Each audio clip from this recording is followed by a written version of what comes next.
Okay, now we're starting this electromagnetic induction. So we've already talked about the fact that when you have a current going through a wire, this was the last chapter, you create a magnetic field around that wire, right? And we've also already talked about the fact that if you put a current through a coil, you get a magnetic field going through the coil, right? It goes through the center of the face of the coil. And we've even kind of talked about the fact that magnetic fields can affect currents. We talked about that a little bit when we were talking about, at the very end, when we talked about the, what was that? I can't remember the something effect, the Hall effect. The Hall effect, right? We talked about the Hall effect, how magnetic fields can affect currents in things. And we also talked about how magnetic fields, of course, can turn a charge. So we know now that magnetic fields can be created by charges or moving charges, currents, and that currents can be affected by magnetic fields.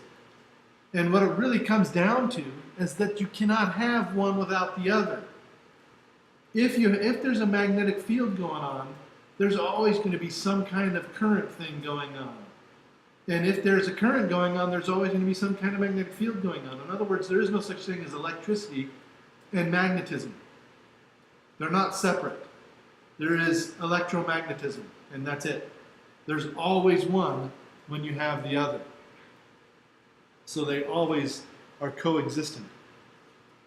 Now, here is Faraday's apparatus for demonstrating one of the phenomenon of this idea of electromagnetism. He puts a battery with a switch to a loop of wire going around a piece like a washer, right? A piece of iron that's in a loop. And then you put another loop of wire on the other side and connect it to a voltmeter or a current meter or whatever you want to measure to see if there's any current in that thing going on. And then you flip the switch on the battery. And what happens is you'll see, right as you're flipping the switch on the battery, you'll see a little peak, a little spike in that current on the other one. And then it goes back to zero. Kind of a weird thing, but it does, it happens. And then if you disconnect the switch, you see another spike, but the spike's the other direction. If the spike originally was to the right on this thing, when you disconnect the switch, when you open the switch again, the spike will be the other way. And Faraday was a brilliant, brilliant scientist. And one of the first scientists, particularly European scientists, he was one of the first commoners who became a scientist. Before the 1800s, 1700s, before that time, almost all the scientists were of the noble class, of the people who live in big houses and had dogs that were walked for them and spent their days needle pointing or shooting birds or something, and had nothing better to do with their lives, so they decided to take up science. But commoners, of course, were spending all of their time just trying to survive, and it wasn't until the late 1700s, 1800s, that we started to have a commoner middle class, this middle class of people who had parents who were trained or were slightly educated and so were able to lift their children up to a little higher level, or parents who were of the common class and decided to pawn their children off to richer classes so that they could be educated, so that the richer classes could be educated by these smart common kids. And these smart common kids were given a profession. They were given a profession as a scientist or an engineer or a lawyer or something, so that they started creating this middle class. And he was one of this first scientists of this middle class who was not born with a silver spoon in the mouth. So he had a different approach to science in many different ways. He was trying to make science profitable. He was trying to make a business out of science so that he could actually make a living off of it. And so one of the things that he was learning about was this electromagnetism deal. And another thing that was known at the time, was being explored at the time by another scientist named Lenz and others, was this idea that if you had a coil of wire and connected it to this galvanometer, and then you brought a magnet in close to it, close to that coil of wire, and as you were moving the magnet, you would get also a spike in the galvanometer. If you stopped moving the magnet, the galvanometer went back to reading 0 current through this coil. But then if you move the wire, the magnet in the other direction, you would get a spike in the other direction. Or if you flip the magnet around, you can see here in A and B, they have the magnet north pole facing the bottom of the coil. In the other two, they have south pole facing the bottom of the coil. So it actually depended on which way you were moving the magnet or which way the magnet was pointing. So lots of different things going on here that they were discovering, which was quite interesting. Did somebody have a question?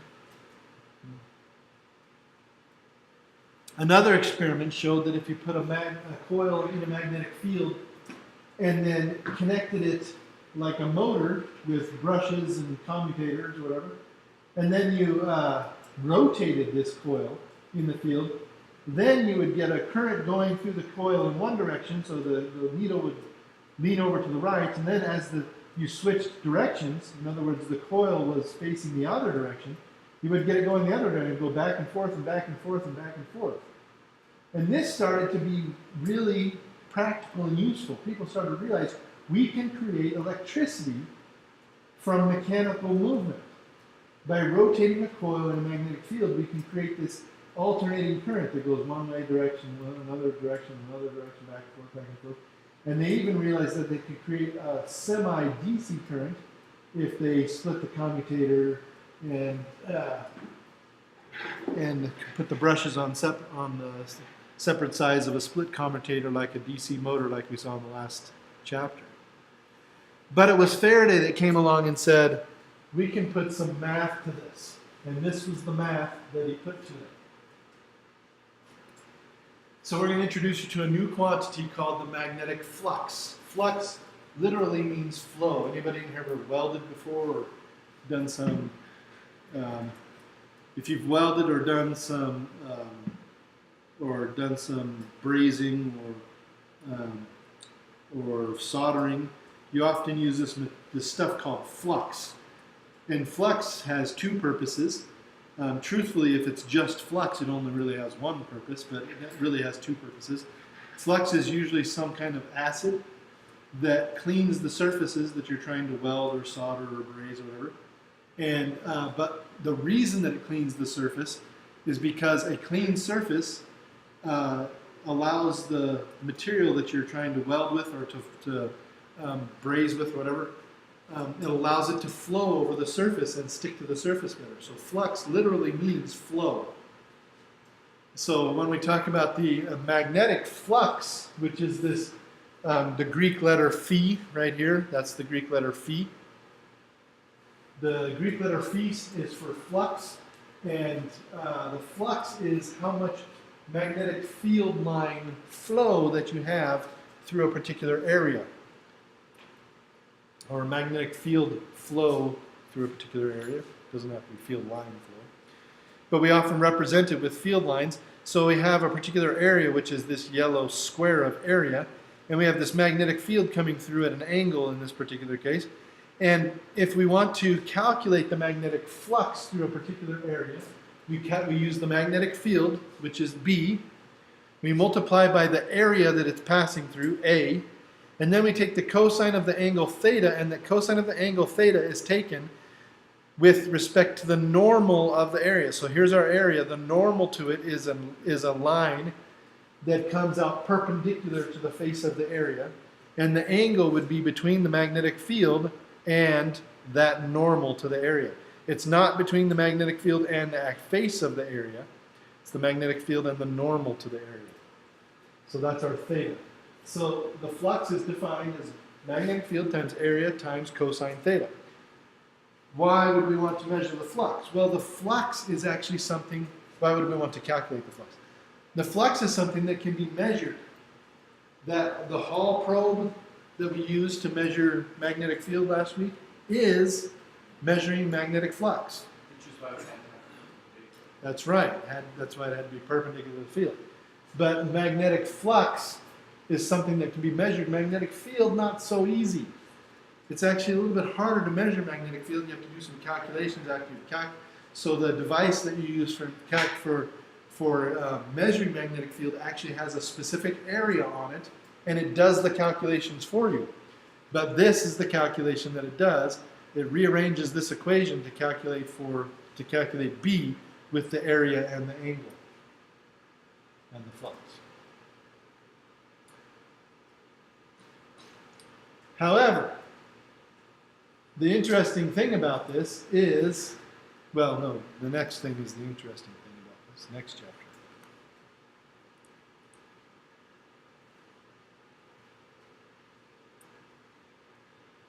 What Faraday did with this thing, there we go, is he took Lenz's law. Lenz's law was this idea that you create a current near this moving magnet or a magnetic field near a current, either way.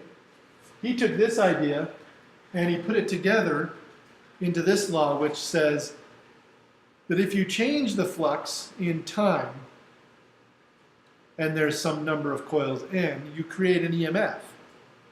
This is Faraday's law of induction. So if you change the flux in any way, it doesn't matter how you change it, you can increase the magnetic field. So you put more magnets in there, you get more magnetic field, you get more flux. That's one way you could do it. Or you can move the magnet closer to the coil. That would increase the amount of field going through the coil, because near the magnetic field lines are closer together, right? So if I move this magnet closer to the coil, it's going to create more EMF or more voltage, which will create more current, right? Or you could change it down. If the magnetic field goes down, so you move it away from it, you could change it to less EMF, and so on and so forth. But notice that there's a minus sign in here. First of all, notice that it has to be changing. You have to change the magnetic field in order to create that current in that wire. So it has to be moving, has to be changing, increasing, decreasing, something that changes that magnetic flux. But also notice that it's a negative sign. The negative sign is important in here. Why is it so important? You might think, well, maybe it's a problem with our friend going back to Benjamin Franklin, because he chose the electron to be negative. Well, not really. This one is actually due to Newton. We put this one down to Newton. Newton's third law. What was Newton's third law? Do you remember? For every action, there is an equal and opposite reaction. This is another manifestation of that. What's happening with that current? What is that current doing when the magnetic field changes near it? Well, magnetic field has to change. You have to get a change in magnetic field for this to occur.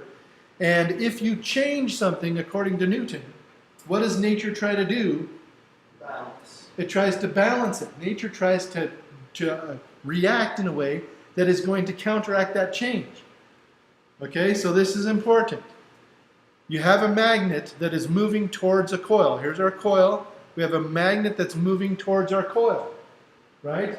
The magnetic field that is coming out of that magnet right here is getting stronger closer to the coil as you move that magnetic field closer to the coil.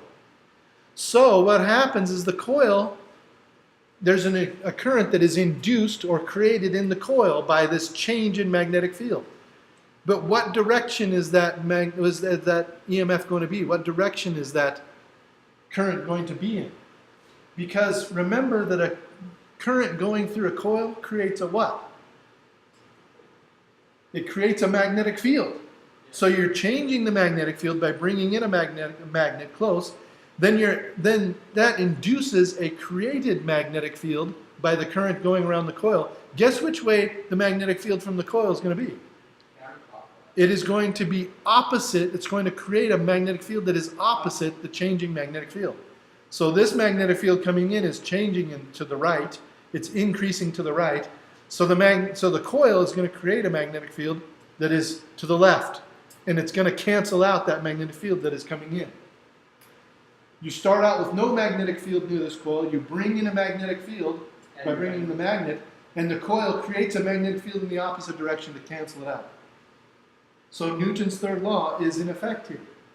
You've changed the region somehow. The coil reacts in a way to change it back. Opposite and equal reaction. Okay? So so we can figure out actually which direction, and that's where that negative sign comes from. That negative sign accounts for that. It creates that opposite and equal reaction.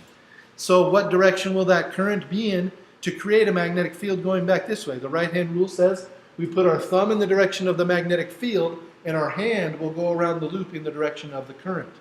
So that current, in this particular case, since it's going to the right, is going to be up and over this coming, let's see.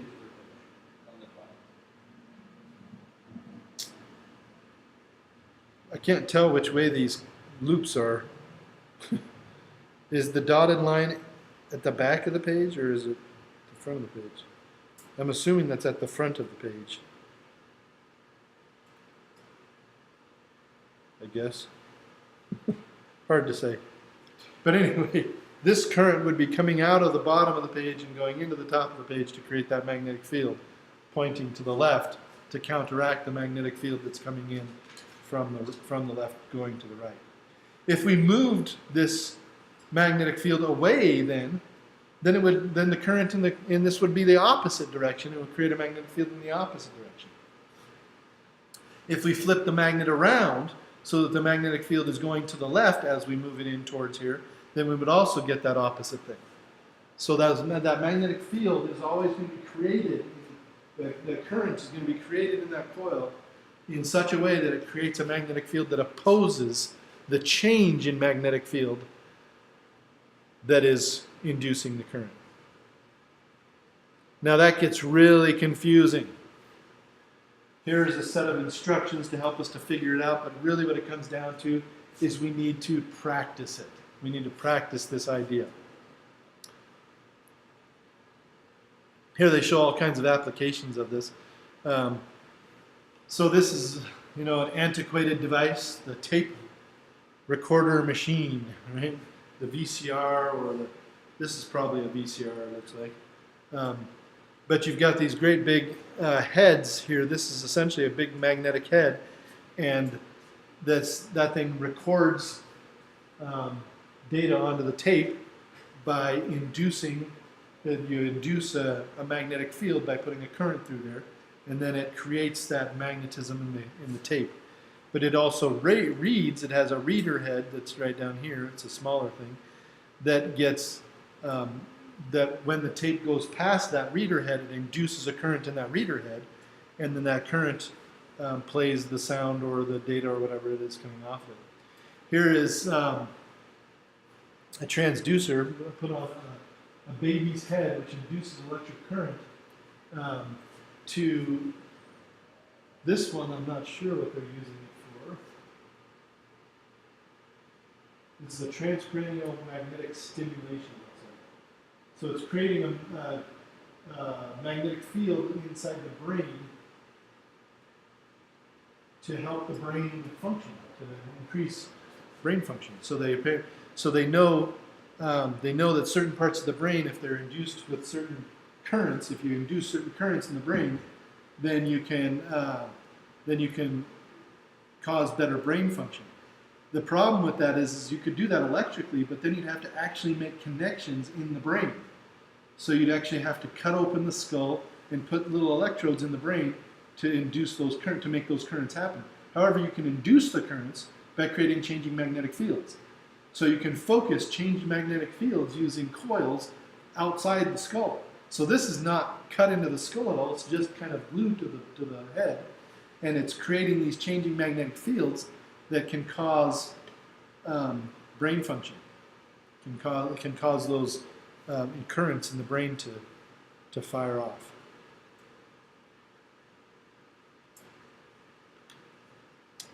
So anyway, this is actually something that our daughter Laurel had for quite a while. It's essentially just a wire that they strap around the chest, and they do this in hospitals, not just for babies, but for adults as well, to track their breathing. But the wire is just it's a stretchy wire that's wrapped around the chest, and they just put a current through it. And as they put the current through it, it creates a magnetic field through the chest. But then as you breathe, that loop gets bigger, and it changes the amount of magnetic field created by itself going through itself. So as you change the size of the loop, you're changing the amount of magnetic field going through, you're changing the flux, and it changes the current.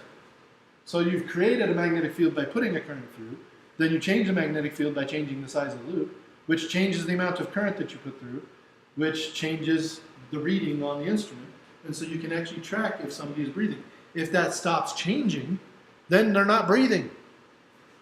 And then you have to go and check on them. That's what they put it on our baby for, is to make sure that the baby didn't stop breathing. Our baby was born premature and healthy for the first few minutes of life, but then all of a sudden she started bleeding out. She lost 100 cc's of blood, or 120 cc's of blood in the first night. And so they were really worried about her. They had all kinds of doctors 24/7 trying to fix this problem, and they had to sedate her for 2 weeks, I think, or a full week or something like this. And so she completely forgot how to breathe. She completely forgot all kinds of things. So they had to have her on a respirator, and then she had to learn to breathe again. And while she was learning how to breathe, they wanted to make sure she didn't stop breathing, so they put this thing on her. And every night it would go off, and we'd have to go check on her, and it was because she pulled it off. It happens all the time. Anyway,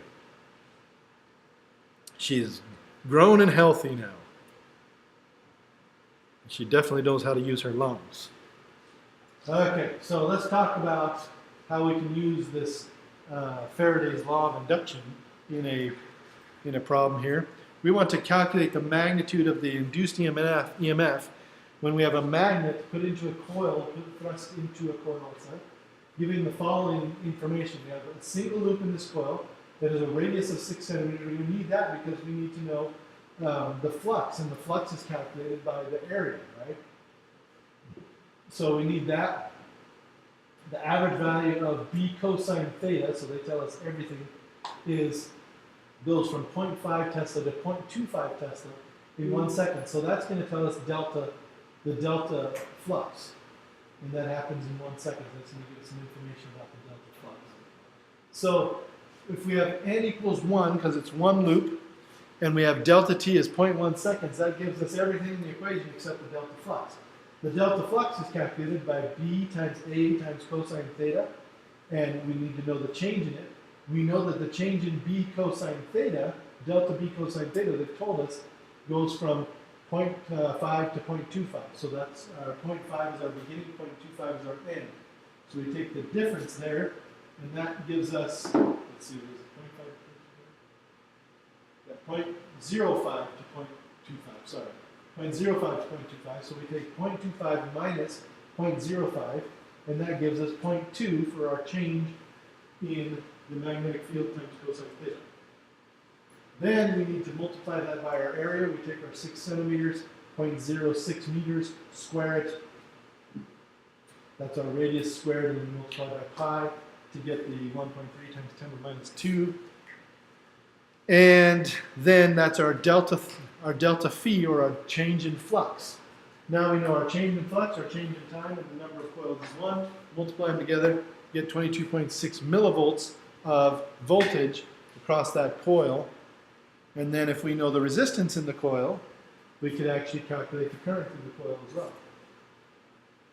And we're good to go.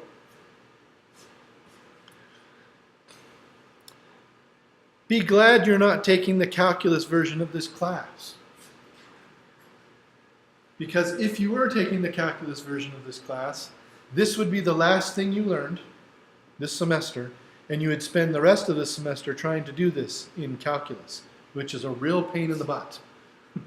Because this equation in calculus is a differential equation, and it's a differential equation in multiple dimensions. So it's you have to calculate that area as it's changing in 3 dimensions in time. Oh my goodness, it's more than that. It's so painful.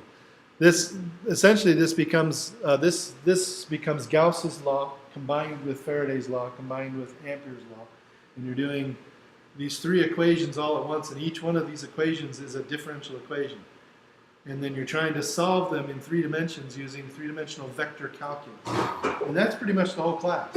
You just do that over and over again, trying to figure out how to work through the math, and the math can take pages and pages, and it's just, oh, it's painful. Pretty much, we're done in this class. Like all the stuff that we do after this chapter, the optics, and they don't do any of that in the calculus version of this class, because those are all different. They're all their own classes. The optics part and the modern physics and everything else that has to do with the rest of our class is just cut out of that class because there's just no time for it. Now let's start talking about different ways that we can change the flux and get motional EMF. This is the railgun right here. You replace the resistor with a large capacitor and you've got a railgun. But the idea here is that we're going to try to create a current through this loop. So our loop now is these 2 rails, and the car here is this bar across here. We're going to try to create a current around this loop by changing the magnetic flux. We've got a magnetic field going into the board here, represented by those X's. We want to create a current here by just moving the rail, moving the bar rather across the rail. If we pull the bar to the right here, we're going to increase the amount of flux that's going through the loop because we're going to be opening up more of a loop for that flux to go through. Simple, right? And because the flux is going into the page and we're opening it up so that more of it's going into the page, then delta flux or delta phi is inward. That's that way. The change in flux is that way. And what is the loop going to want to do to create to counteract that change in flux? We're changing magnetic field that way. It's going to want to create a field which way? This way. So we put our thumb in that direction. That will tell us the direction that the induced current will be in. The induced current will be around the loop this way, counterclockwise. Right? So because the change in flux is into the page here, then they show here that the magnetic field that will be induced by the current will be out of the page, represented by these dots, and that will create thumb out of the page, right-hand rule goes around. They're using a different right-hand rule, but that's the simple one that I showed you last time. And your current is counterclockwise there. To calculate how much current, you're actually going to have to know exactly how much change in flux there was, so you can get that delta phi, how much time it took for you to do that, delta t, the loop is just 1 here, and that would give you your voltage. Then you would use the resistance and the voltage in Ohm's law to calculate how much current there would be from that induced EMF. But there's a different way to do it. Because the change in area is a length times a delta x, where the length is the length of the bar, L, right here, and the delta x is how far you moved along this track, delta x here. That's your change in area. That's this little bit of area that you increased it by. It's because that change in area is L delta x, and delta x over delta t is actually the velocity of the bar. Then you can replace the delta x over delta t by the velocity of the bar, and you get magnetic field times L times the velocity of the bar equals your EMF. Well, guess what? You can rearrange this equation to calculate the velocity of the bar if you put a particular EMF through it. And that's the equation for a railgun. You pick your velocity, whatever you want it to be, and you match it up with how wide your track needs to be L, how much magnetic field you need B, and how much EMF you're going to have to drive through it. And that will tell you what you need, right?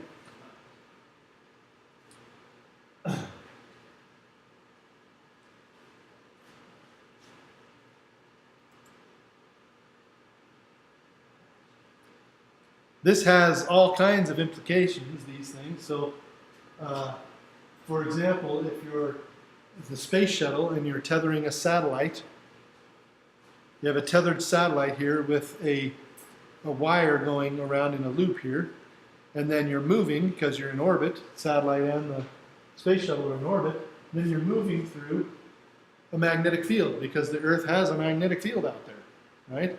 The magnetic field in this case is going into the page through the loop here, and you've got this current that's going to be created by moving through this magnetic field. What is that current that's going to be created? Well, you have the magnetic field of the Earth at that height, turns out to be 5 times 10 to the minus 5 Tesla. The length of this, the L here, is going to be the length of your loop here. In this case, it's 2 times 10 to the 4 meters, 20,000 meters. And then you have the velocity is just the velocity of your orbit, right? The velocity through that field, 7 times 10 to the 3 meters per second. And then you get an actual voltage, and you'll get a current through that, and you can measure that current pretty easily, that voltage pretty easily. So you get 7,000 volts. You could use that to measure the distance from the satellite. You could use it to measure any of the unknown quantities if you know the other ones, for sure, yeah. Absolutely.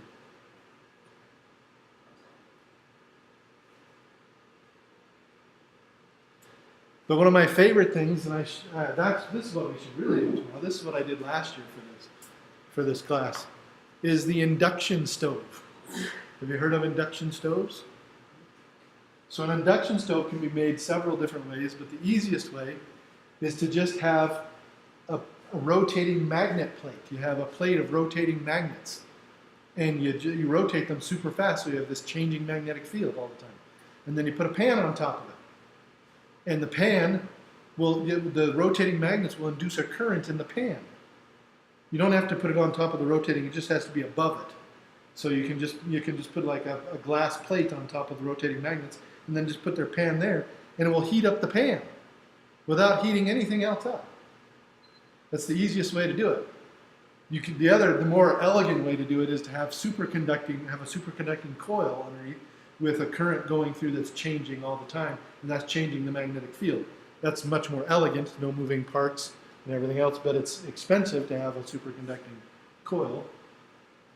But you could do this actually we can do this at the hospital. We should ask them if we could do it. We could bring a pan and some food into the MRI room and stick it inside the MRI machine and see if we can cook some eggs in there or something. But you'd have to find a pan. You'd have to use an aluminum pan. Yeah.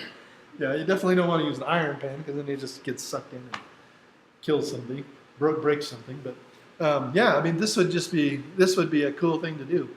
But I actually have an induction hot plate here that I bought specifically for demonstration. And last year, I think it was last year we made.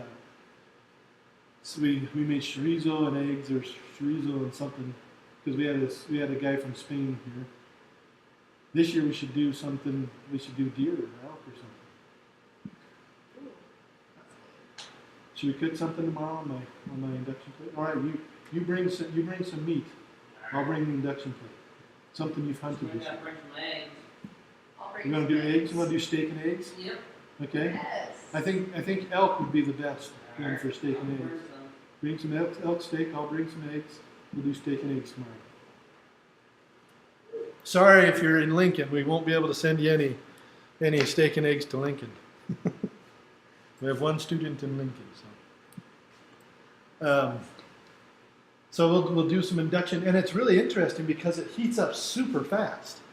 Because you don't have to wait for the heat to transfer from the heating element through the pan into the food. It heats the pan directly, and it heats it extremely quickly. And the pan, the one that I have actually has magnets in the pan as well. So the bottom plate of the pan is little magnets embedded into it, so that increases that induction, so that you get even more induction into the thing, so that the pan gets hot in literally seconds. Like 3 seconds, it's hot and ready to go. And I think when we were cooking, we cooked steak on this plate last semester, and it was done in 30 seconds. It's done so fast. So it's nice to cook Anyway, it's one of these days I'm going to have an induction stove in my house. Like a full-sized, really good induction stove costs thousands of dollars. But one of these days I'm going to have one in my house. Maybe I'll just build my own. See. And then the cooktop only gets hot from residual heat from the pan. So you take the pan off the cooktop, and within 30 seconds the cooktop is cool again, because it's essentially a ceramic top that has no heat going through it, just has magnetic field going through it. So it's really quite cool, literally. Anyway, there's so many puns to be had when you're doing this stuff. It's just ridiculous.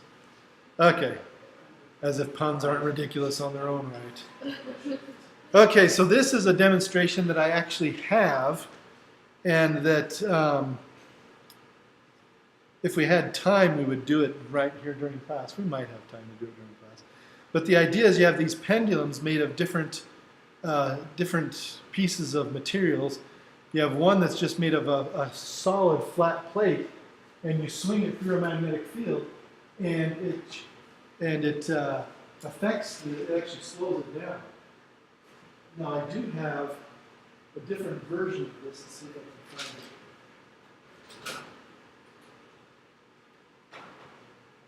Here it is. So the simple version of this is just an aluminum tube like this. And if you drop something through it, like I've got this ball here I can drop through it. This is just a steel ball. It just drops through just like gravity. You would expect gravity to pull it through. And it's aluminum, so it's non-magnetic. There is no magnetism to this. And I've got these fairly strong magnets here that are coated in plastic. And you can see that the magnets do not touch it. They don't stick to it, right? So there's no magnetism with this aluminum pipe. However, if I drop the magnets through this pipe, notice what happens. They're not strong enough to really see the difference. Do you know where those really strong magnets are that we had out the other day? The ones that are plastic coated? Oh, yeah. Are they still out? Or Yeah, they're kind of out. So these are much stronger magnets, plastic coated. And watch the difference. Where's our steel ball? Let's do our steel ball again so you can see the difference. Here's our steel ball. So steel ball drops straight through. Strong magnets.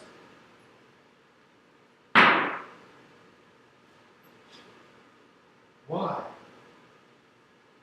Because they're creating a magnetic field inside the tube. It's not sticking. There's no sticky here. Right? And yet, when you drop them through, what's happening? It's a changing magnet, it's a moving magnetic field. So inside the pipe here, this is a conductor. It's like a coil of wire, right? If you have a changing magnetic field that goes through a coil of wire, what happens in the coil? You create a current. You create a current, and that current is created in a direction so that it does what to the magnetic field that's approaching it? It resists it. It tries to change it back. So these magnets are creating a magnetic field down, which creates a current in here, which creates a magnetic field up. And when you have two opposing magnetic fields, they push against each other. So the magnetic field from here is pushing up on the magnetic field from those, and it slows down those magnets. Right? Another demonstration that I stopped using because it's kind of dangerous, but I want to do it again. You put a big, I have a huge magnet that's like this size, but it's made of rare earth magnet. So it's so strong that if you get it near anything magnetic, it'll zap your hand to it and break your bones. And it's that dangerous. And that's why I stopped doing this. But eventually I want to do it again. I'm just trying to figure out a safe way to do it. You put a big plate of copper on the table that's a very good conductor, but non-magnetic. And you put the magnet on top and you can see that it's easy to move around.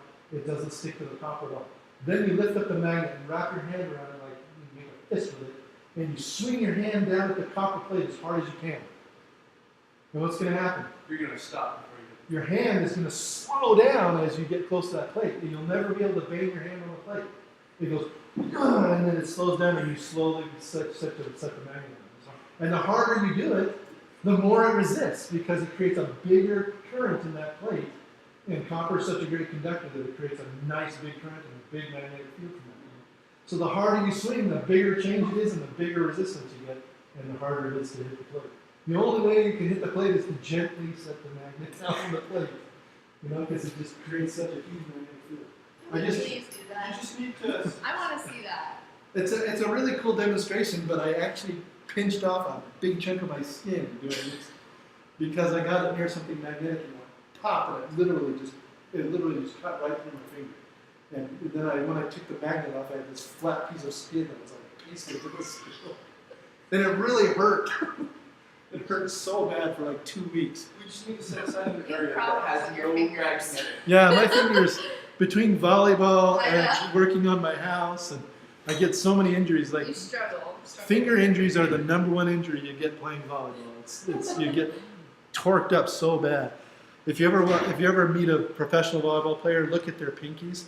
Like they're almost always like curled around in these gnarly, big old knuckles because they've been broken like tons of times from all the blocking they do, all the diving they do, and everything, and the hitting besides. But We just need to do the experiment outside. Just yeah, stay away from anything steel. Yeah, it's just it's a little bit dangerous to have that one on. Also, my computers still use magnetic drives, like all the computers in here still have magnetic drives. So I had to do the demonstration in the middle of the room where it wouldn't erase my hard drive because the magnet's so strong. I have those magnets boxed up in a box. Each magnet is separated in a separate box. It's like 6 inches so that it's not near any of the other magnets. And even then, when you go in and take one out, all the magnets in the entire area like shift as you pull one magnet. And I have all these signs on it: danger, high magnetism. Magnets, high energy magnets are really dangerous to mess with. But anyway, so there's lots of cool things you can do with this. But this is actually used in many instruments all the time. They're used for damping effects. So if you have something that's balanced and you unbalance it, it has a tendency to oscillate back and forth forever. One way to dampen oscillations is to put a strong magnet on that thing that's moving near something non-magnetic, like a piece of aluminum. So that as that moving magnet goes past that aluminum, it creates that slowing down damping effect. And dampening is important in many, many situations. Dampening, of course, is used in automobiles all the time. Vibrations in automobiles. It's used in sound. It's used in speakers. Dampening is very important in speakers. With a speaker, for example, to create high definition sound, you want to create the sound wave using the speaker, but you want that speaker to stop moving as quickly as possible. You don't want it to keep moving. So one of the things they use to dampen these things is lots of foam and rubber around the speaker that slows down that vibration. But the other thing that they often use is magnetic dampers. So magnetic damping is very important in many, many situations. Here's another place where they use magnets. They use magnets to separate metals out of, and it doesn't even matter if they're magnetic metals, right? Aluminum can be separated this way. So they have a big ramp where they're dropping things down, or a slide, or a big tube of things. And as they're dropping things down, the metal slows down because there's an induced current in the metal. Everything else goes faster, and the metal slows down, and then they can separate it out for recycling. Because recycling really can only be done with 2 things: glass and metal. There's no such thing as recycling plastic. This is one of my soapboxes. Packer's well aware of it. Recycling is the biggest scam on earth. If you recycle plastic, you're never recycling, you're downcycling. You can turn a plastic bottle into a plastic bag, but not back into a plastic bottle, because it always becomes a less usable form of plastic. And you get all kinds of toxic chemicals out of it when you do it. So why would you recycle plastic? Well, because there's all kinds of money in the tax dollars in our country for recycling plastic, because we think it's important. We think it's going to save the universe or something. Really, it's just pouring toxic chemicals from the plastic that would have never gotten into our ecology had we not released them through this recycling process. They would have just stayed in the plastic. But, oh well. Paper is not recyclable either. Just, you know, you can turn a book into toilet paper. But then once it's toilet paper, nobody wants to recycle it. So you're done. Anyway, but metal can be reused and reused, and glass can be reused and reused.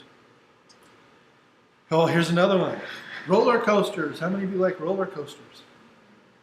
You ever seen the brakes on roller coasters are these funny looking things. They're these iron bars. All they are is electromagnets.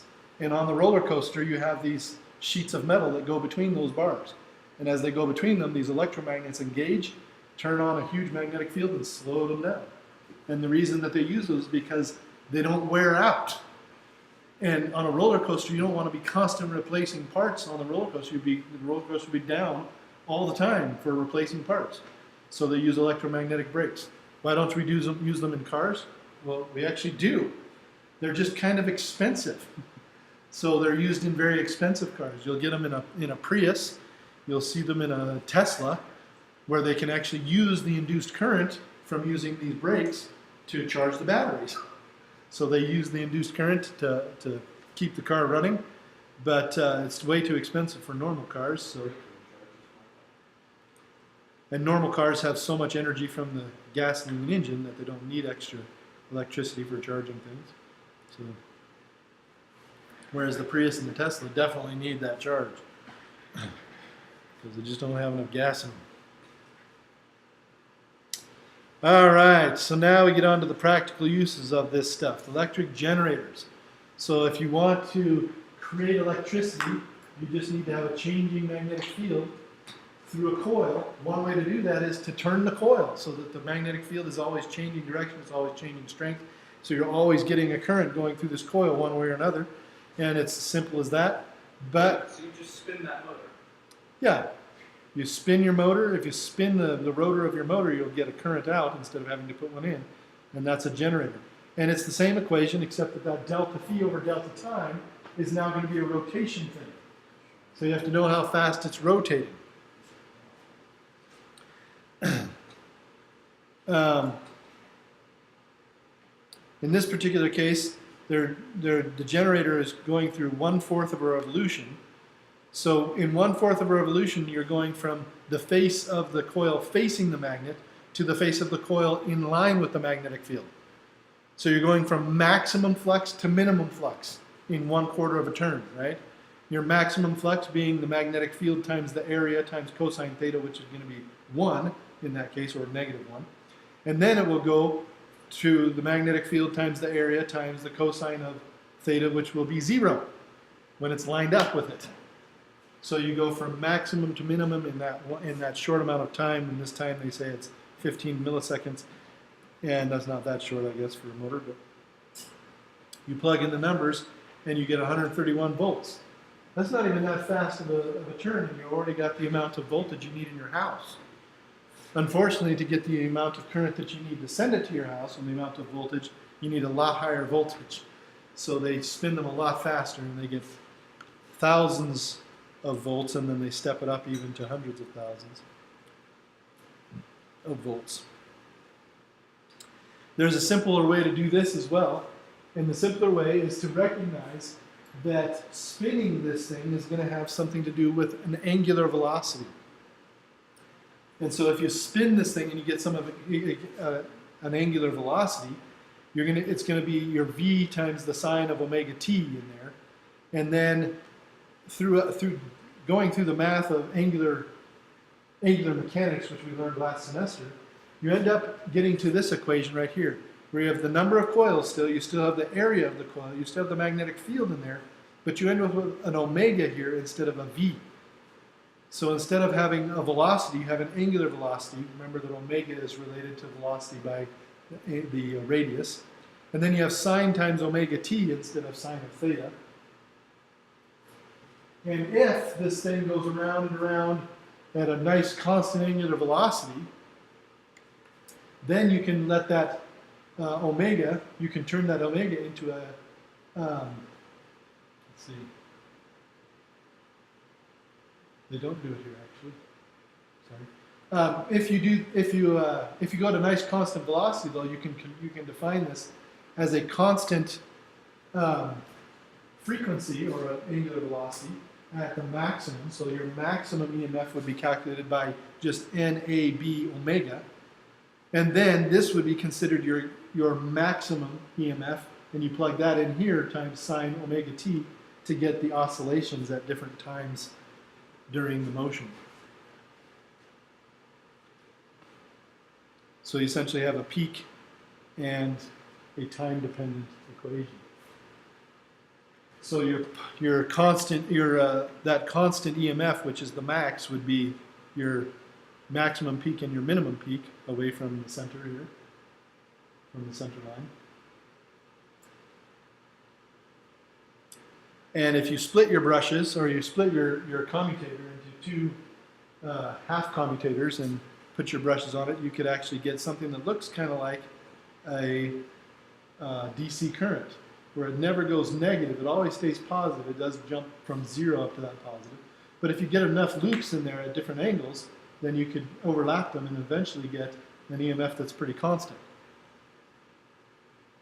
And that was the idea behind the generators that that Edison wanted to make. Edison wanted to make generators that had the split commutators with multiple loops at different angles that would just create a DC current. Whereas Tesla wanted to just make a generator like this and send everything out AC, right? Much simpler generator, much lower maintenance as well. Anyway, let's calculate the EMF of a generator now. So instead of trying to calculate our phi and everything else, we're going to just calculate omega now. We want to calculate how fast this thing is moving angularly, which is angle over time, change in angle over change in time. In this case, the example was this example right here. So we're going from 0 to 90 degrees in 15 milliseconds. So that's our change in theta over change in time. So we do the pi over 2 is the 90 degrees, and the 15 milliseconds, 0.015. And we get 104.7 radians per second for our omega. And then we calculate our max EMF just from that, the area of the loop. There's only, they're putting 200 loops in this, 200 wraps around this loop. And then the magnetic field is just the maximum magnetic field at 90 degrees. And then you put in your omega here, and that will tell you you're going to get 206 volts maximum EMF. And then if you want to know what it is at any particular time, you plug it back into this equation here for the particular time using that omega. And that'll tell you the EMF at any particular time.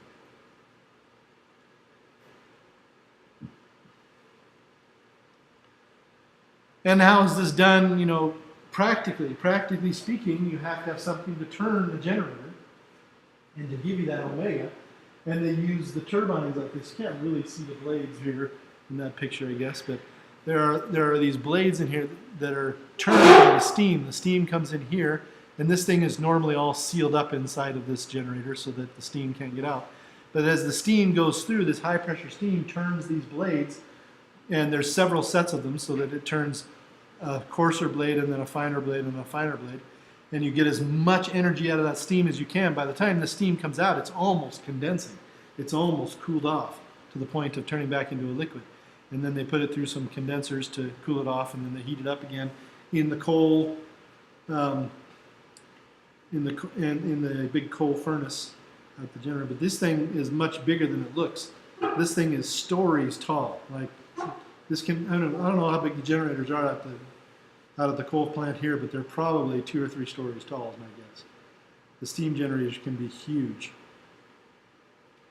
And they actually just replaced, I don't know if they replaced the steam generator or the steam turbine, or if I think they actually replaced the electric generators, but they may have replaced both. But they just had a big downtime for like a year while they replaced these things, humongous cranes out there and everything else. And that's one thing that I want to do. I'd love to go out and tour that facility this semester if we can swing it. Got to start contacting people to do that. Where is it? In Sutherland, the big Oh, power that's plant in all. Sutherland. Yeah, Or the one out by the lake. the Sutherland one. So the big coal plant in Sutherland on the south side of the freeway there is the one. That's the one that's cooled by Lake McConaughey. Then the one here is just right across the street. Let's see which. Yeah, it's a hydroelectric. It's this way. Yeah, and this way doesn't use steam. It just uses water. The one that's over across from Menards. Yeah, the one's just south of Menards. Yeah. So that one, the water tower there is actually not a water tower. The reason for that water tower is if one of those turbines shuts down, if it breaks or something and it has to stop, all the water coming down from the lake has to have a place to go so it doesn't flood. So what it does is it diverts up into that tower until they can shut the gates. So that's what that tower for. That tower is actually an overflow tower. It's only filled when there's a mistake, when there's a problem. So those big tubes, that big tube that comes down and splits into two tubes, the two tubes go to each there's a turbine for each one of those tubes, and then the tower in between them for the backflow. So, and that's actually a pretty cool facility. We could go to that one anytime. I've gone to that one 2 or 3 times with my students. But it's really cool to see the big ones out at the coal-fired plant because you can actually see the furnace. The furnace is like 10 stories tall. It starts out at the bottom. You know, you can actually look into it at the bottom. It's not very hot, but by the time it gets to the top, it's literally a tornado of fire at the top. It's going around and around and around. It's so hot that everything up there you're just boiling in the middle of winter. It's super hot. And then at the very top of it, they just got this big sphere of steam that's super high pressure steam that turns the turbines. So it's a pretty cool thing. And I don't know about this one, but the crazy thing about the one that I went to in Utah with my students is that every floor of this 10, 15-story building is made out of steel grates that you can see through. So you're at the top of this thing, and you can look down 15 stories beneath your feet. It's kind of freaky, but it's really cool. So I know some friends that work out there. Michael, actually, we play volleyball with. He works. Michael, he's the guy that is really quiet. Guy. Yeah, he's really quiet, but he hits really hard. Yeah. Yeah. He works out there, and then another guy I know from church works. He does the security out there. So we should be able to get a tour out there if we want. So we'll try to do that. Okay, so now we go into this idea of back EMF. Now, how many of you have unplugged your laptop and seen that little spark jump? That is caused by back EMF. And the whole idea is that when you plug in your laptop, current starts flowing through all the electronics in there, and there's lots of loops. So there's lots of magnetic fields that are being created when you plug in your laptop. But when you unplug your laptop, all those magnetic fields are going to stop happening. And what does Newton say about changing nature? Nature is going to try to counteract that change. So when you already have all those loops flowing and all those magnetic fields created, and you try to stop that current flowing and stop those magnetic fields, those currents, those loops of wire inside your electronics are going to try to keep that magnetic field going. And so what they do is they actually draw current from the wall, even though it's not connected. And that spark is that current trying to keep going, right? And that's what that is. This is what we call a back EMF. A back EMF is a situation where you try to change the current through a coil some way, and the coil reacts in such a way to keep it the way it was. So if you try to increase the current through a coil, the coil is going to resist that change by not allowing you to change the current in the coil. It's going to create a backwards EMF and try to prevent you from doing that. Eventually, if you have enough energy, you can change it, but there's going to be a resistance to that change, and it actually behaves kind of like a resistor. If you try to increase it, decrease it, it's going to try to do the opposite because it already has a magnetic field through that coil. This is called a back EMF. Anytime you have electronics, this is going to happen because every bit of electronics is a coil of wire. There's always a loop. It's always a circuit, right? So every time you have electronics, it's going to try to do this. Now, we use this to our advantage in electronics a lot many types of electronics don't like to have a current running through them immediately. They like to kind of warm up. And so if you have electronics that need to kind of warm up, the best thing you can do is to have a coil in that electronics that is going to resist immediate current on or off, right? But the other thing that you can do is you can actually put a magnet around the wire. Have you ever seen these wires that have a little like heavy thing around them? That's actually a magnet or a magnetic material that creates a magnetic field when you have a current going through it, or when you don't have a current going through it, either way. And if you try to change the current through that wire, it makes it slowly ramp up, slowly ramp down, so that you can't get spikes in current in that wire. It's really important for delicate electronics. It's really important for motors. Motors have a tendency to be damaged when they're started quickly or stopped quickly. So what you do is you put a coil in the circuit before the motor or after the motor or wherever, and it slowly ramps up. Now motors, of course, often have their own coils built into them. If your motor has an electromagnet for its magnetic field, then it's already built in. You don't have to worry about it so much. But still, it's used a lot. This back EMF can be represented as just a battery put in backwards into the system. But it's a variable battery, so they put an arrow through it that says that it changes.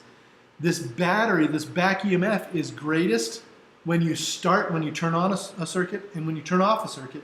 But once the circuit gets going, that back EMF goes to almost zero because there's very little change. Because it's all about the change in magnetic field. When you change the field is when this back EMF occurs. When you change the field, that's when it wants to change back, to fight back. So that's the idea of the back EMF.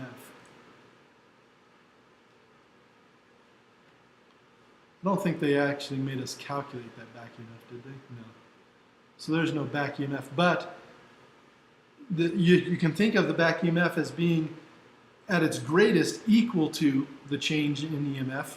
So when you start up a thing with 120 volts, this will give you a 120 volts back EMF just to start, but then it's going to back off. It's going to get less and less and less as things get going.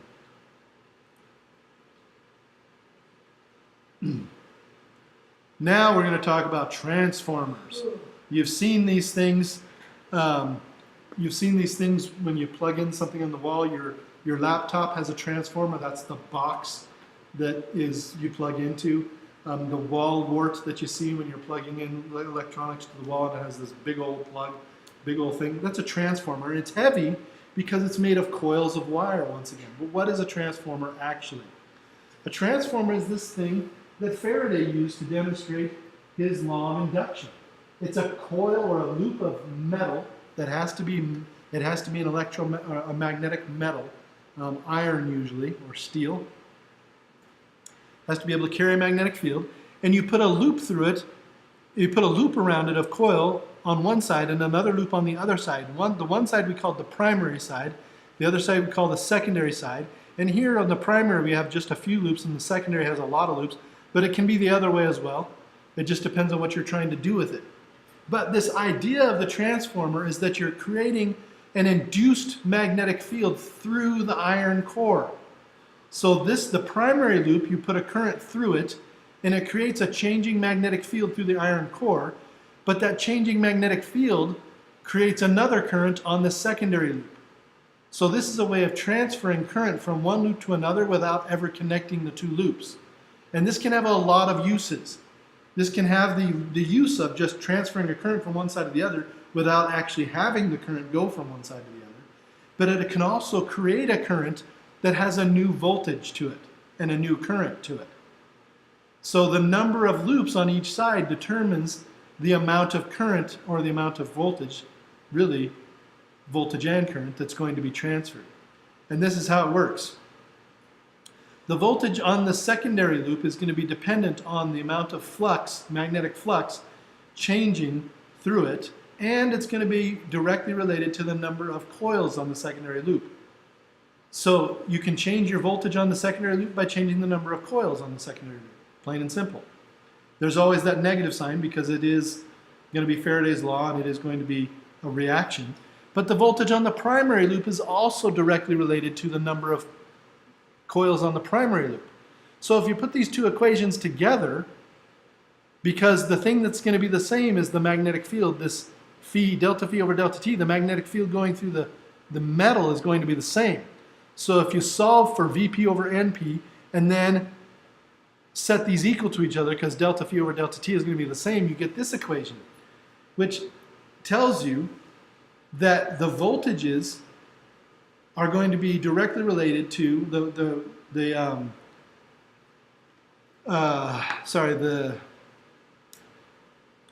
what do they call this? They call this I'm forgetting my math, ratio, there we go. The ratio of the voltages is going to be directly related to the ratio of the number of loops. And this is where it can be extremely useful, because the voltage is directly related to the power by the current. And so you can actually replace the voltages and the currents here with, you can interject, I guess is a better way to say this, the voltages and the currents into this equation up here, replace them with the currents. But you're going to end up with current secondary over current primary equal to number of coils primary over number of coils secondary. So it's no longer a direct relationship because of Ohm's law. But what this tells us is something very interesting. So this is what it comes down to. If you have a voltage coming in on this side that is a low voltage but a high current, let's say that it's 100 volts but it's 1,000 amps. On the other side, with the more loops, you can actually increase the voltage, so the voltage will go up, but the current will go down. So you have the same amount of power. You have a low voltage, high current on this side, and a power, if you have 100 volts and 1,000 amps, then it's 100 volts times 1,000, which is 100,000 watts. So you have 100,000 watts on this side, but on this side, your voltage will go way up. Maybe your voltage goes up to 1,000 volts, and your current goes down to 100 amps.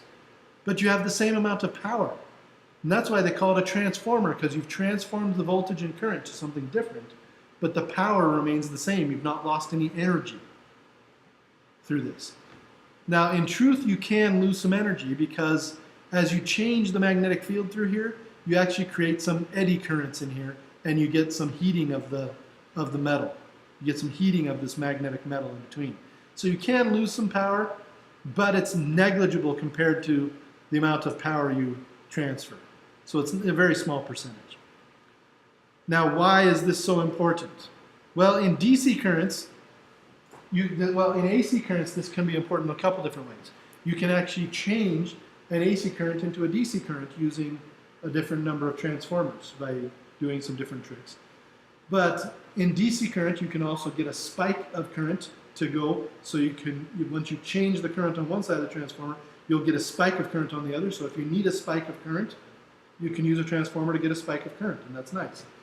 But for AC current, it's really important, because you can actually change the voltage and current so that you can transport the current long distances. To go long distances, remember, you need low current. High voltage, doesn't matter. You can have as high a voltage as you want, and you won't lose any energy. But if you have high current, you're going to lose a ton of energy going long distances.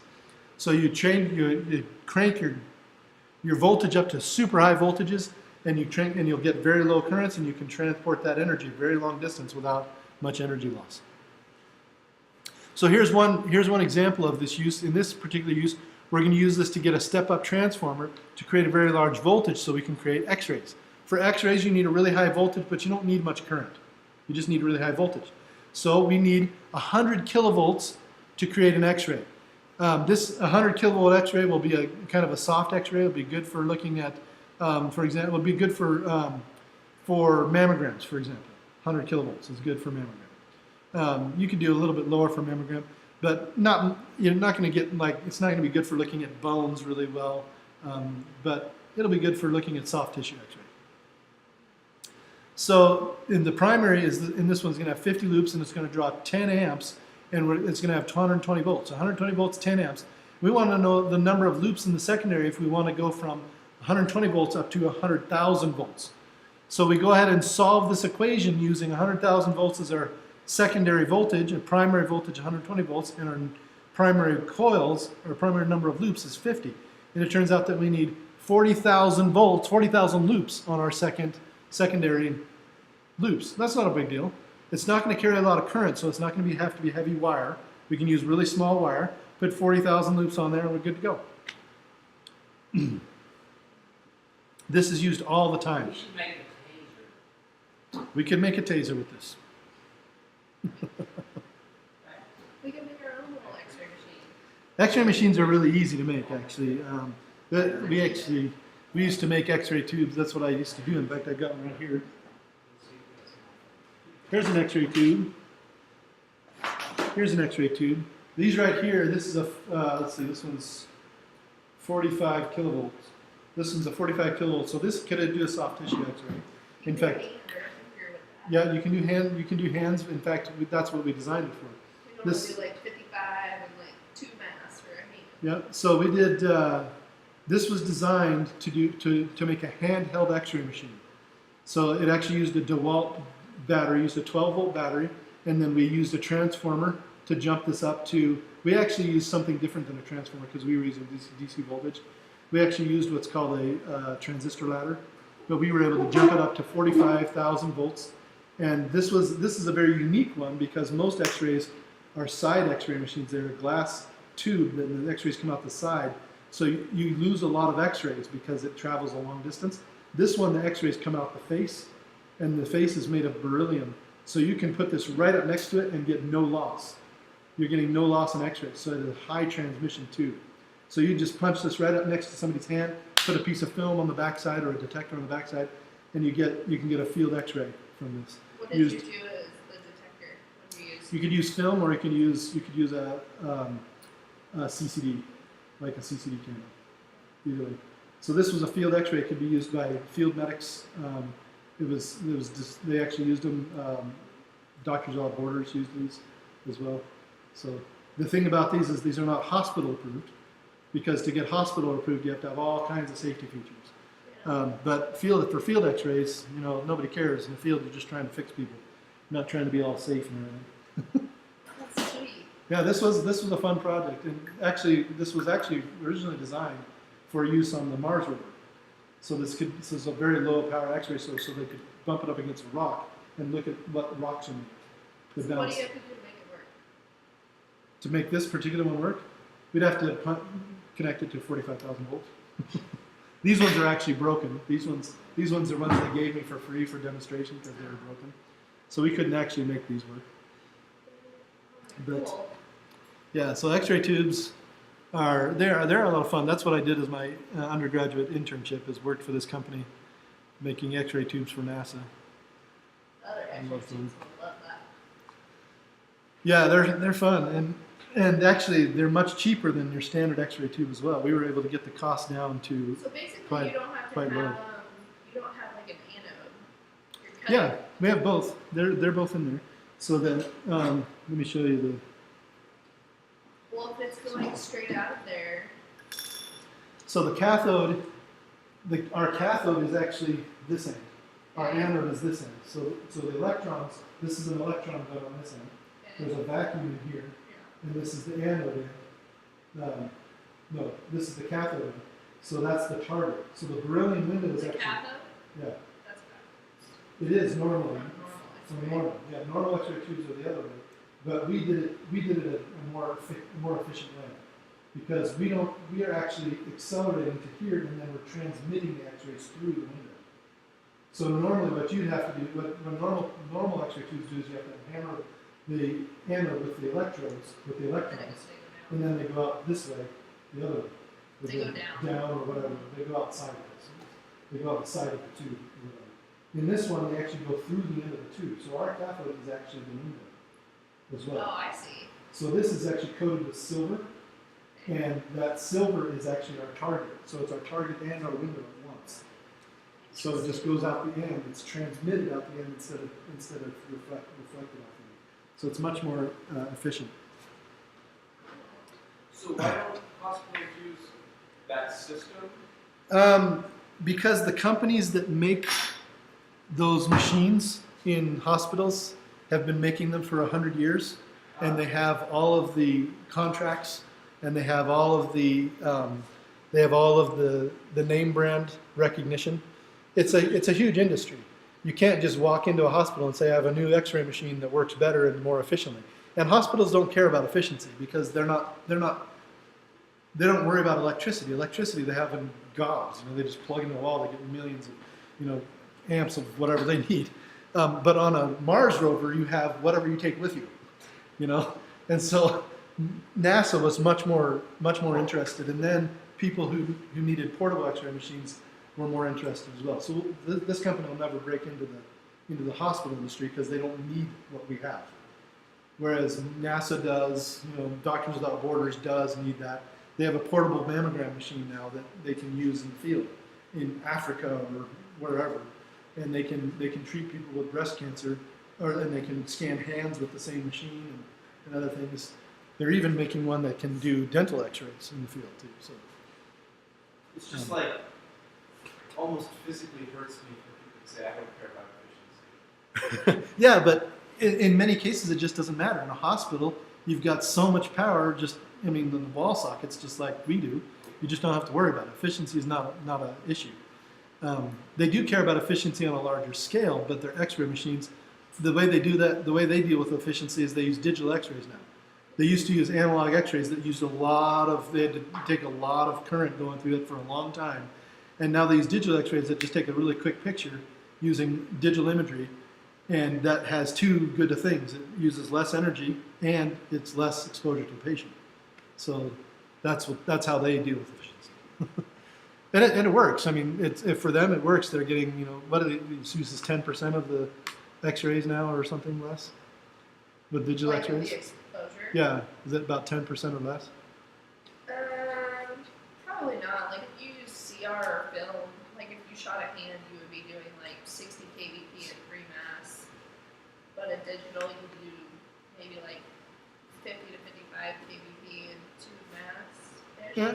So maybe a little bit less than half the exposure, and half the exposure is essentially using half the energy. Yeah. So. If you drop the kVp 15%, that's like dropping the mass half. Yeah. Something like that. So it's not that they don't care about it, it's just that they care about it in a different way and they deal with it in a different way. So, and size is not really an issue for them either.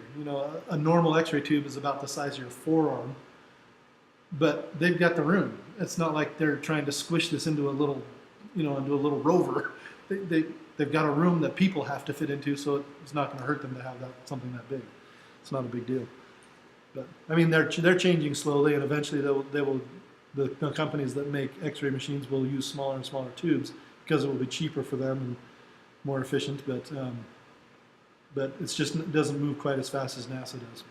So, anyway, so let's look at this one. We have a battery charger that's going to charge some nickel cadmium batteries, 15 volts output. They're going to use a step-down transformer to go from 120 down to 15 volts. So this one is going to change the voltage instead of up, down. So the current will go up. So you're going to solve the equation again for the number of loops in the secondary loop. That's what we want to know. 200 loops in the primary loop, voltage change from 15 to 120 to 15, and it turns out you need 25 loops in your secondary. So this is a case where we're going down in voltage, so we go down in number of loops as well. And the transformers can be huge at the power station, because at the power station they're going from, I think they come out at 3,600 volts or something off of their generators, something close to that. But they want that to go to 360,000 volts. They want to go up to hundreds of thousands of volts on their transmissions lines. So they're just cranking that way up, and then their current goes way down, and they can transmit that current long distances. And then at the other end, they do the exact opposite. They bring the voltage way down and the current up, but they don't bring it all the way down to 120 at the other end. They bring it down to a high voltage, and then they do it in stages. So when it finally gets to your house, it's not even down to 120. At your house, it's down to 240 or 400 or different things at different houses, different places. And then you can step it down even further. So right at your house, there's a step-down transformer. That's that can that it kind of looks like a big cylinder on the power pole. That's a step-down transformer. And it's that final step down to the voltage that you use at your house, which is about 220. And it's also more efficient to step it down in stages because you have less heat loss that way as well. So transformers are the thing that really convinced the world that Tesla was right and not Edison. Tesla wanted to use AC current because you could have one big power plant in Sutherland, and Sutherland can provide power all the way to Colorado and all the way to Lincoln and all the way south to Kansas, because it can transmit that power hundreds of miles with very little loss, like 1% or less loss on those transmission lines. I think it's less than 0.5% actually. And we're actually going to be all the way through this chapter. No, we're not. We still have actually some big things to do. So we'll finish up this last section, section 20.8, and then next time we'll talk about circuits that use this stuff. All right, so safety with circuits. We have, of course, our circuit breakers, which we already learned how those work. They heat up that bimetallic strip, and it bends and pops open the circuit, right? And we do everything in, we wire everything up in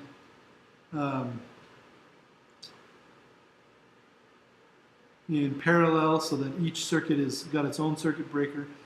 And let's see here, what else? We've already talked about all of that. Have we already talked about everything here? They really want us to not kill ourselves. Yeah, they do.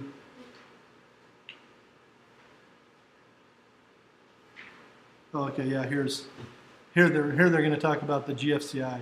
So in normal situations, you can actually get an EMF built up on metal objects that have a current running through them.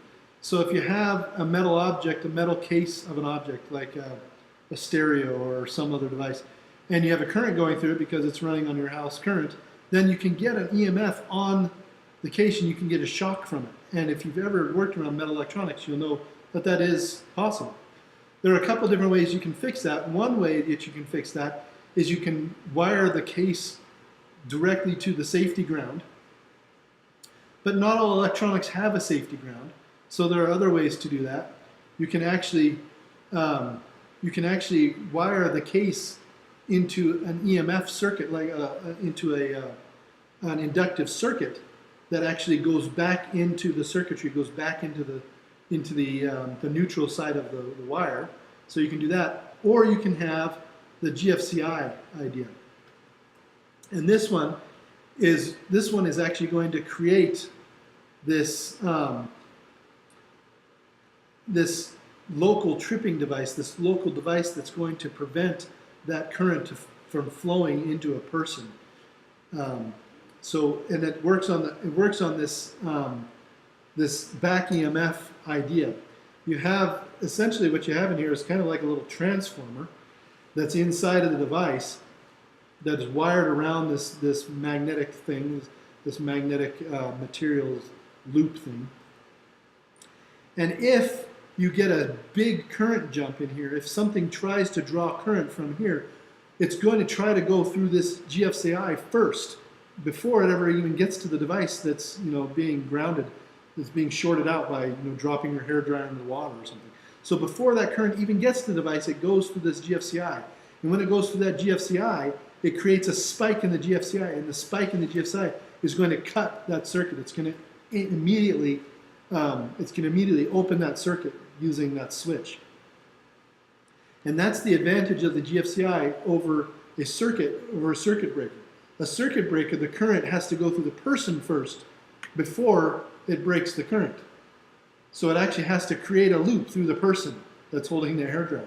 In this one, it goes through this, it goes across this magnetic material first, which is kind of like a little transformer. It goes through that first, and then it trips it before it gets to the person. So you have a much better chance of saving somebody's life with those things. And that's why every single house has a GFCI requirement. You have to have GFCIs in the kitchen. You have to have GFCIs near any sink, so in bathrooms, near any tub, any water source. You have to have GFCIs, and they're expensive. They're at least $5 each for the cheaper ones. They can be up to $25 each for the more expensive ones. But they're worth it. In older houses, they won't have them. My house does not have these in the bathroom or the kitchen. I know I should replace them. I haven't done it, but I know I should. But it doesn't happen. So it's got a circuit breaker connected to the sensing coil. So any current that goes through there jumps that up and breaks that circuit right away. It's like a miniature circuit breaker that works at the outlet instead of having to go all the way through to the problem. You can actually buy circuit breakers for your house that are GFCI circuit breakers now as well, but they're really quite expensive. Okay, so next time we'll talk more about inductance and inductors. This is the idea of using this phenomenon or this Faraday's law to advantage in electronics. And you can use it to really great advantage. We'll get started with that next time. The homework I haven't posted yet, but I will post it. I'll get that done hopefully today so that you can get started on it. And did everybody take the test?